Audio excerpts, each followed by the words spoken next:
পূর্বের তুলনায় কোনো কিছুর পরিবর্তন বর্ণনায় প্রেজেন্ট কন্টিনিউয়াস টেন্স হয়। ওকে, একটা উদাহরণ দেখা যাক। উচ্চ শিক্ষায় যাওয়া আরো ব্যয়বহুল হচ্ছে। এর ইংরেজি কি হবে? এর ইংরেজি হবে it is getting more expensive to go for higher education. আশা করছি এটা বুঝতে পেরেছো। আমরা আবার শুনি, it is getting more expensive to go for higher education.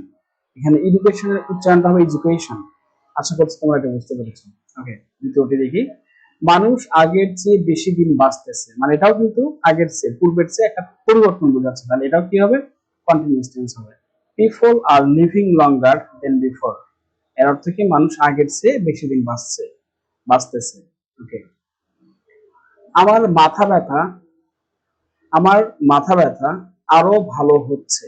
আমরা অনেক সময় বলি না যে আমার মাথা ব্যথা আরো ভালো হচ্ছে, এই যে রাগ করে বলি, হ্যাঁ, সেটা এটা একটা। যেমন মাই হেডেক ইজ গেটিং বেটার, মানে আগের চেয়ে আরো ভালো হচ্ছে।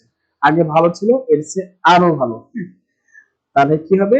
আমার মাথা ব্যথা আরো ভালো হচ্ছে। মাই হেডেক ইজ গেটিং বেটার। এখানে বেটার উচ্চারণ হবে বেটার, আর গেটিং উচ্চারণ হয় গেটিং। যদি ডাবল টি থাকে কোনো ওয়ার্ডের মাঝে, তাহলে সেটা কি হবে? ডির মতো উচ্চারণ হবে। আশা করছি তোমরা এটা বুঝতে